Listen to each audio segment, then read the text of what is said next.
Hello बच्चे लोग, दो चरों वाले रैखिक समीकरण। अब हम लोग यहाँ पहुँच गए हैं अध्याय 4 यानी पार्ट 4 दो चरों वाले रैखिक समीकरण पर। आप लोगों ने अगर पुरानी वीडियोस नहीं देखी हैं तो पुरानी वीडियोस जाकर के पहले देख लीजिए। इसमें मैंने गणित के सारे चैप्टर कंप्लीट कराए हुए हैं। तो अभी हम लोग यहाँ पर पहुँच गए हैं इस चैप्टर पर। तो अब हम इसको शुरू करने जा रहे हैं। तो सबसे पहले बच्चा लोग, आप लोग एक बात जानते होंगे कि मैंने यहाँ पर बहुपद में आप लोगों को बताया था। अगर आपने बहुपद का नहीं देखा है तो आप पीछे जा करके पुरानी वीडियोस को भी देख सकते हैं। तो यहाँ बहुपद के चैप्टर में मैंने आप लोगों को बताया था कि जब कभी भी अगर किन्हीं चीज़ों को हम यहाँ पदों में लिखते हैं तो पदों में लिखने पर उसे क्या कहा जाता है? बहुपद। बहुपद बहुपद किसे कहा जाएगा कि जब हम किसी चीज़ को अगर माइनस या प्लस के पदों में लिखते हैं, x+4 या कोई चीज़ हमने लिखी y+3 इस तरीके से। तो ये जो चीज़ें हैं ये यहाँ पर पदों में लिखी गई हैं। अब देखिए कि यहाँ पे x+4 दिया गया है, ये हमारा यहाँ पदों में दिया गया है। y+3 दिया गया है, यहाँ पर पदों में दिया गया है। और इसमें जो ये x और y होता है ये चर होता है। इसे क्या कहते हैं? चर कहा जाता है। चर का मतलब क्या है? तो चर का मतलब ये है कि इसका जो मान होगा वो मान कहीं पर भी आप लोगों को यहाँ पर कांस्टेंट एक कोई नियत मान नहीं मिलेगा। जैसे यहाँ पर 4 हमारे पास 4 हमको पता है, लेकिन x की जगह पे आप कुछ भी रखिए। 1 रखेंगे तो इसका आंसर कुछ आएगा, 2 रखेंगे तो इसका आंसर कुछ आएगा, 3 रखेंगे तो इसका आंसर कुछ आएगा। तो इसलिए जो चर है, चर का मान हमेशा बदलते रहता है। इसी तरीके से यहाँ पर y में भी होता है। अब आप लोगों को यहाँ पर अब इस दो चरों वाले रैखिक समीकरण, यहाँ पर आप लोग पढ़ रहे हो दो चरों वाले रैखिक समीकरण। कक्षा 10 में जब आप लोग जाओगे तो वहाँ पर आप लोग पढ़ोगे दो चरों वाले रैखिक समीकरण युग्म। तो सबसे पहले हम ये जान लेते हैं कि जो दो चरों वाले रैखिक समीकरण ये होते क्या हैं। तो हमने यहाँ पर पदों में लिखना तो इसको जान लिया है, लेकिन अब दो चरों वाले रैखिक समीकरण क्या होते हैं। तो मैंने आप लोगों को बताया था कि दो चर यानी कि कोई ऐसा समीकरण जिसमें आप लोगों के पास दो चर हो, एक ही समीकरण में दो चर हो। तो यहाँ पर जैसे मैंने x+4 y+3 ये एक अकेला समीकरण है हमारे पास, ये एक अकेला समीकरण है। तो इसमें हमारे पास x एक इसमें चर है, इसमें y चर है। लेकिन हमें कोई ऐसा समीकरण लेना है जिसमें दोनों हो, यानी कि दोनों हमारे पास दो चर हों कम से कम।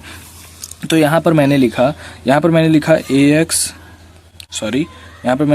x+y बराबर समथिंग, ये मैंने यहाँ पर लिखा। तो अब यहाँ पर मुझे एक ही समीकरण में दो चीज़ें यहाँ पर दिख रही हैं, x+y। तो यहाँ पर ये दो चर जहाँ पर हम यूज़ कर देते हैं तो वो क्या हो जाता है?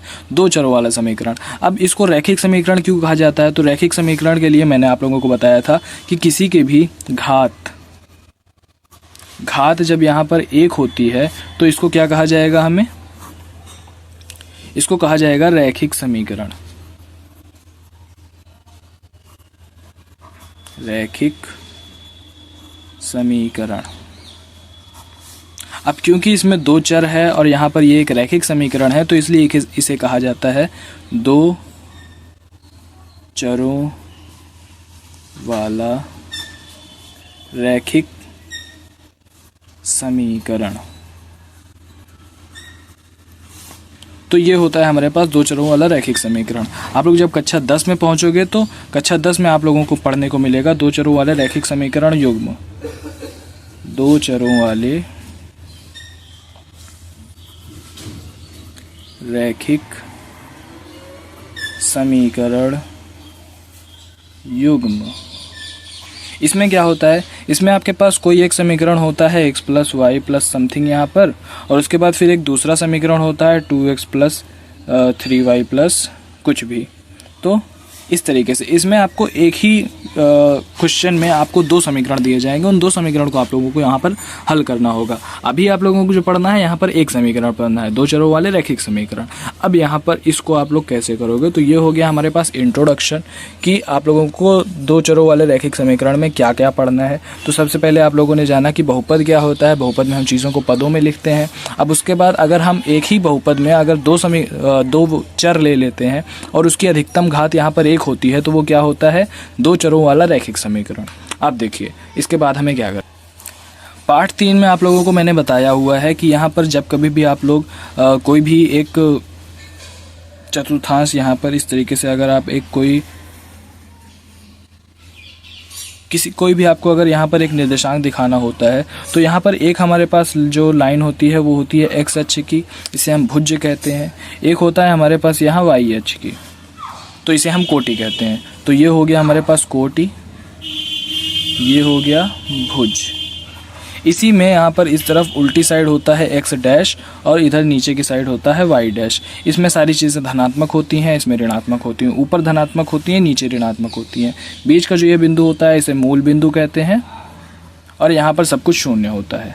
अब इसमें जब कभी भी आप इस समीकरण को जब हल करोगे x plus Y plus 15, x plus Y बराबर 15, इसको हल करने पर आपको एक मान x का मिलेगा, एक मान y का मिलेगा। तो ऐसा करने पर जब आप यहाँ पर इस क्वाड्रेंट में इस निर्देशांक में आप यहाँ पर निर्देशांक जब इसका दिखाओगे तो यहाँ पर आपको एक वैल्यू मिलेगी x की, एक वैल्यू y की। उसी पर आप लोगों को यहाँ पर इसमें एक रेखा खींच करके इस समीकरण को दिखाना होता है। जैसे अभी हमारे पास यहाँ x प्लस वाई बराबर 15 इधर दिया गया है, तो इसको अगर मैं हल करूँ तो यहाँ पर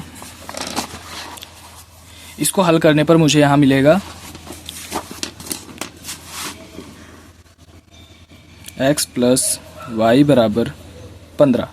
इसको करने पर अगर मैं x की जगह पे कुछ मान लूँ, x की जगह पे अगर मैंने यहाँ पर 0 मान लिया, तो x की जगह पर 0 मानने पर मुझे यहाँ पर मिलेगा 0 प्लस वाई बराबर 15, अर्थात y बराबर 15।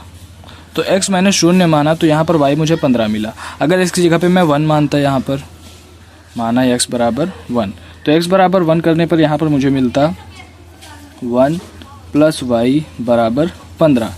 अब आप लोगों ने पिछली कक्षाओं में कक्षा 8 में आप लोगों ने पढ़ा होगा पक्षांतर करने के लिए। तो पक्षांतर करते समय हम क्या करते हैं, हम y को ऐसे ही यहाँ पर लिख दिया मैंने और यहाँ 15 माइनस 1 कर दिया। y 1 जब इधर जाएगा तो यहाँ पर वो इधर धनात्मक है तो उधर यहाँ पे ऋणात्मक हो जाएगा। तो यहाँ पर y बराबर हो जाएगा हमारे पास 14। तो जब मैंने 0 रखा तो यहाँ पर मुझे 15 मिला, जब मैंने 1 रखा तो यहाँ पर मुझे 14 मिला। तो इस तरीके से इसके हम और भी मान रखेंगे तो यहाँ पर हमें और मान इधर मिलते जाएंगे। अब इसी को हमें यहाँ पर इस पर रेखा पर हमें दिखाना है। तो जब हमने 0 रखा तो यहाँ पर मान लीजिए अगर मैं इसको 15 यहाँ लेकर के चलता हूँ, 5 10 15। इसको कैसे बनाया जाता है ये मैंने आप लोगों को पिछली क्लास में बता रखा है। अगर आप लोगों ने उसको नहीं देखा है तो मैं फिर से कह रहा हूँ, आप लोग जा करके पुरानी जो वीडियोज़ हैं उनमें जा करके इसको देख सकते हो। तो यहाँ पर 15 हमारे पास इसमें है और क्योंकि x 0 है तो वो यहाँ पर होगा, ठीक है। इसके बाद फिर हमारे पास जो x को जब हम 1 रखते हैं, x मान लो यहाँ पर 1 होगा तो 14 आ रहा है, ठीक है। तो इस तरीके से इसके कई सारे मान यहाँ पर इसमें निकलते आएंगे। जैसे जैसे आप मान रखोगे यहाँ पर इसके और मान निकलते आएंगे। तो यहाँ एक जो वैल्यू मिलेगी वो आपको x की मिलेगी, एक वैल्यू यहाँ y की मिलेगी। तो इस तरीके से हम इस समीकरण को हल करते हैं। अब हम आ जाते हैं अपनी एक्सरसाइज पर। अब हम लोग आ गए हैं यहाँ पर प्रश्नावली 4.1 में। इसमें हमें इस क्वेश्चंस को यहाँ पर करना है। तो इसमें सबसे पहला क्वेश्चन आप लोगों को पढ़ना पड़ेगा। यहाँ पर एक नोटबुक की कीमत एक कलम की कीमत से 2 गुनी है। इस कथन को निरूपित करने के लिए 2 चरों वाला रैखिक समीकरण लिखिए। तो यहाँ पर आप लोगों को एक परिस्थिति दी गई है, इस परिस्थिति के हिसाब से आपको एक रैखिक समीकरण बनाना है, ठीक है बच्चा लोग। तो चलो इसको ट्राई करते हैं कैसे करेंगे इसको। यहाँ पर सबसे पहले हम इस क्वेश्चन को करने के लिए क्या करेंगे, तो यहाँ पर हम इसको मान लेंगे। जो हमें इसमें पूछा जा रहा है हम उसी चीज़ को यहाँ मान लेंगे। तो आप लोग यहाँ पर देख भी सकते हो कि यहाँ आप लोगों के पास संकेत दिया गया है। मान लीजिए नोटबुक की कीमत x और कलम की कीमत y है। तो बच्चा लोग ये एक नोट तो आप लोगों को यहाँ पर दिया गया है, बट परीक्षा में जब आप बैठोगे तो यहाँ पर नोट नहीं रहेगा, आपको समझना पड़ेगा ये क्या है। तो जो चीज़ आपको यहाँ पे पूछी जा रही है, आपको कलम की कीमत और नोटबुक की कीमत पूछी जा रही है, आप इसी को मान लोगे। तो यहाँ पर मैंने मान लिया कि माना। अब गणित में हो तो गणित में मानना पड़ेगा बच्चा लोग, गणित में माने बगैर कुछ नहीं होता। तो माना यहाँ पर नोटबुक की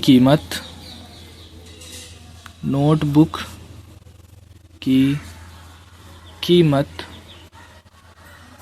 x, ये हमने मान लिया। इसके बाद कलम की कीमत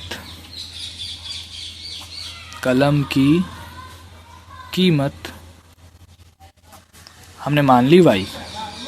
अब हमसे यहाँ क्या कहता है, हम ज़रा इसको देखेंगे। हमसे कह रहा है कि कलम की कीमत नोटबुक की कीमत कलम की कीमत से 2 गुनी है, ठीक है। तो इसका मतलब कि जो कलम की कीमत है वो नोटबुक की कीमत के बराबर तब होगी जब उसका 2 गुना कर दिया जाएगा। तो यहाँ पर हमें क्या करना होगा, हम क्या करेंगे, प्रश्न अनुसार।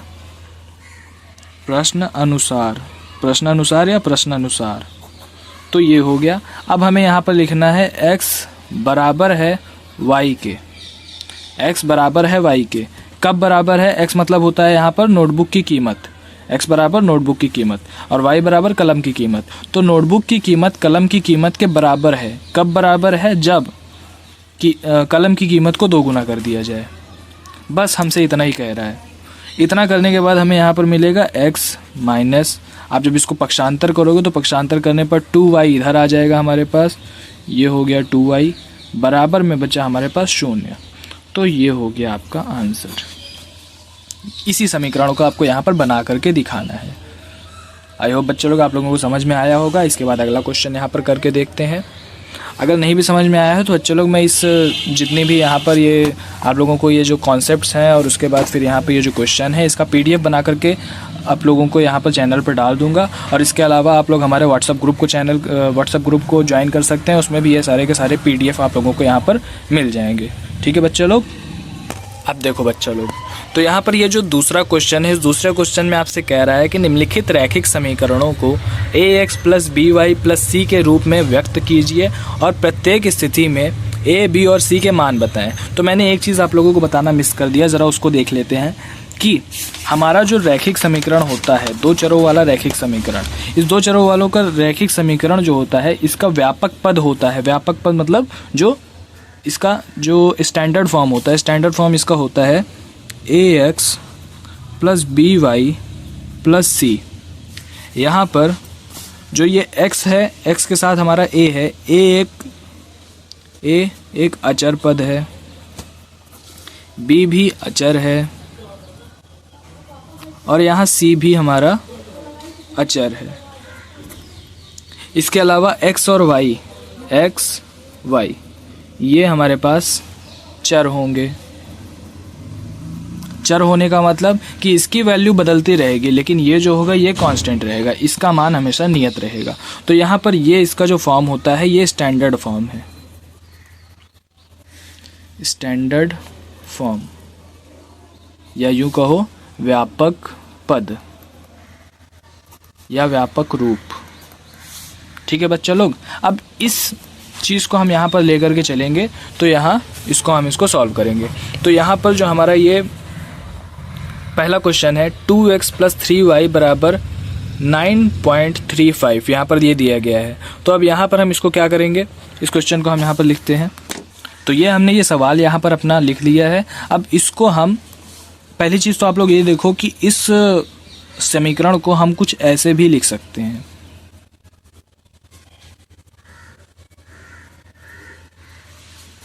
बच्चा लोग आप लोग कमेंट करके बताओ क्या ये सही है? क्योंकि यहाँ पर अगर हम इसको इस तरीके से लिखते हैं तो इस तरीके से यहाँ पर हम इसको कैसे लिख रहे हैं, हमने केवल पक्षांतर कर दिया, 9.35 को पक्षांतर किया तो ये यहाँ पर माइनस का हो गया और बराबर में 0 आ गया। तो इस हिसाब से भी हम इसको लिख सकते हैं। अब देखिए यहाँ पर हमें, तो अब बच्चा लोग इतना कर लेने के बाद हमें क्या करना है, हमें ax + by + c से इसकी तुलना करनी है। तो यहाँ पर लिखना है तुलना करने पर, तुलना करने पर हमें क्या मिलेगा, तो तुलना करने पर हमें यहाँ पर मिलेगा ax = 2x इधर, इसके बाद by = 3y, ठीक है, और c = -9.35 बार। ठीक है बच्चा लोग। अब ऐसा कर देने पर हमको और क्या मिलेगा, तो हम यहाँ पर अगर देखेंगे तो x इधर भी है, x इधर भी है, कट जाएगा, y इधर भी है, y इधर भी है, कट जाएगा, b बराबर हमको 3 मिला और c बराबर यहाँ -9.35 बार हमको मिला। तो हम यहाँ पर लिख सकते हैं a = 2, b = 3, c = -9.35 बार। अब एक चीज़ बच्चा लोग ध्यान दो कि मैं यहाँ पर डायरेक्ट बता सकता था आपको कि a की जगह पर यहाँ 2 है और b की जगह पे यहाँ 3 है और c की जगह पे यहाँ -9.35 है, लेकिन आप लोगों को मेथड पता होना चाहिए कि इसको हम असल में अगर निकालना चाहें, अगर कोई बड़ी कॉम्प्लेक्स संख्या, कोई बड़ी संख्या आ जाए तो उसको हम कैसे निकालेंगे। तो हमें क्या करना है, इसकी तुलना करनी है और ax की जगह पे ax का मान रखना है, by की जगह पे by का मान रखना है, c की जगह पे c का मान रखना है। हमें पता चल जाएगा कि हम यहाँ पर a और b c की जगह पर क्या रखेंगे। तो ये हो गया यहाँ पर इसका मान। तो अतः आप लोग लिख सकते हो, अतः a बी सी क्रमशः 2, 3 माइनस 9.35 बार हैं। यानी कि ए का मान 2, बी का मान 3 और सी का मान माइनस 9.35 है। तो आई होप आप लोगों को ये क्वेश्चन समझ में आया होगा। तो ये हो गया हमारा, इस तरीके का क्वेश्चन हो गया। इसी तरीके से हम अगर दूसरा क्वेश्चन यहाँ करने के लिए आएंगे तो अब देखो बच्चे लोग, ये दूसरा क्वेश्चन है। इस दूसरे क्वेश्चन को करने के लिए हम क्या करेंगे, आपको फिर से तुलना करनी है, लेकिन थोड़ा सा ये मुश्किल होगा करने के लिए। तो ज़रा करके देखते हैं इसको हम कैसे करेंगे। तो हमें यहाँ पर लिखना है इस क्वेश्चन को पहले। तो अब हमने ये क्वेश्चन यहाँ पर उतार दिया है। अब इस क्वेश्चन को लिखने के बाद हमें फिर से वही काम करना है। हमें यहाँ पर लिखना है ax plus B Y plus C से तुलना करने पर। बच्चे लोग, आप लोग मेथड याद कर लोगे ना तो बड़ा मज़ा आएगा। मेथड याद कर लोगे तो फिर कोई दिक्कत ही नहीं होगी, आप लोग आराम से इसको कर लोगे। तो ax plus B Y plus C से तुलना करने पर, अब ऐसा करने पर हमें यहाँ क्या मिलेगा, तो हमें यहाँ मिलेगा ax बराबर x प्लस बी वाई बराबर माइनस वाई बटा 5। ठीक है, माइनस प्लस का ध्यान देना बच्चे लोग, माइनस प्लस अगर आप नहीं लगाओगे तो फिर बड़ी दिक्कत यहाँ पे होने वाली है। तो माइनस वाई बराबर 5। अब इसकी जगह पे c बराबर हमें यहाँ पर मिलेगा माइनस का 10। c का मान सबसे आसान होता है, c का मान आपको डायरेक्ट मिल जाता है सीधे ही। आपको केवल यहाँ ax और by का मान यहाँ पे निकालने में दिक्कत होती है। तो अब क्या करोगे यहाँ, तो यहाँ पे करने के लिए हमारे पास ये है कि हम x से x को काट दें। बचा तो यहाँ कुछ नहीं, लेकिन बचता है 1 दिखता नहीं है, 1 इनविजिबल हो जाता है। तो यहाँ पर a बराबर 1 हो गया। इसके बाद बी वाई बराबर माइनस वाई बटा 5। अब यहाँ y से हम y को काट देंगे, कट गया। ऊपर बचा क्या, बचा कुछ नहीं बचा तो 1। ठीक है, 1 को यहाँ पर, 1 बहुत ईमानदार है, वो कहीं जाता होता नहीं है, 1 यहीं पे रहता है। b बराबर माइनस 1/5 हमको यहाँ पर मिल गया। अब c का मान हमको सबसे आसानी से मिल जाता है, c के मान में कुछ करने नहीं है, सीधे यहाँ आपको मिल जाता है। तो इस तरीके से ये क्वेश्चन भी यहाँ पर हल हो गया। आपको यहाँ a बराबर 1 मिल गया, b बराबर माइनस 1/5 मिल गया और c बराबर माइनस का 10 मिल गया। ये है हमारा आंसर। ठीक है बच्चा लोग, आई होप आप लोगों को यहाँ पर क्वेश्चन का मेथड समझ में आया होगा।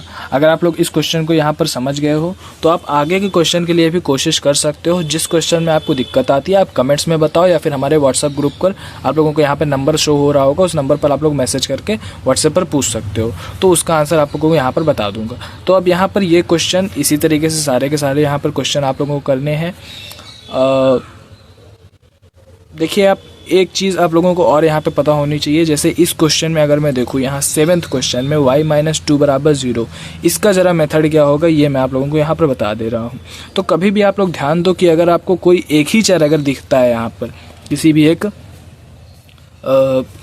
एक आप लोगों को समीकरण में अगर एक ही चर दिखता है, तो आपको ये मान लेना है कि दूसरा वाला जो चर होगा उसका मान 0 होगा।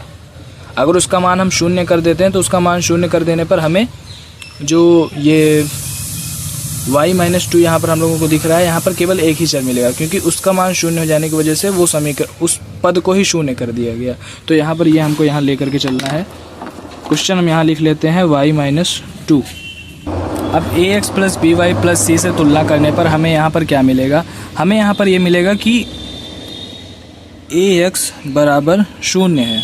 अब ax बराबर 0 है तो हम यहाँ पर x की जगह पर, a की जगह पर इसको पूरे को 0 मान लेंगे।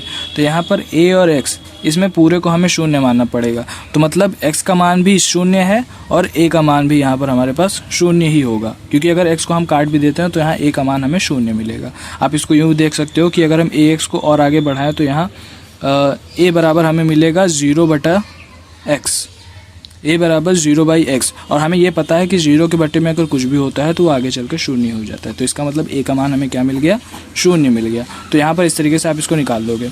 और by का अगर हम निकालेंगे तो by बराबर y होगा, y से y कट जाएगा, हमें b बराबर 1 मिल जाएगा। इसी तरीके से c बराबर अगर हम देखेंगे तो c बराबर हमें यहाँ पर 0 ही मिलेगा। ठीक है, तो c का मान भी हमें यहाँ पर 0 ही मिल रहा है। सॉरी c का मान हमें 0 नहीं मिल रहा है, क्योंकि यहाँ पर y माइनस 2 इधर आप लोगों को दिया गया है। ये जो है ये अचर पद है, ये वही आपका c है। तो c का मान आप लोगों को यहाँ पर -2 होगा। It was my mistake. आप लोग को ध्यान देना है। कभी भी अगर मैं गलती करूँ तो आप लोग कमेंट करके मुझे गलती भी बता सकते हो मेरी, ओके। तो इस तरीके से हमारा ये जो एक्सरसाइज है 4.1 यहाँ पर कंप्लीट हो जाता है। किसी भी तरीके की कोई भी समस्या हो तो आप लोग इस नंबर पर मैसेज कर सकते हो व्हाट्सएप पर, या फिर आप हमारे चैनल पर कमेंट कर सकते हो, आप लोगों को वहाँ पर उसका आंसर मिलेगा। ठीक है बच्चे लोग, धन्यवाद, नमस्कार।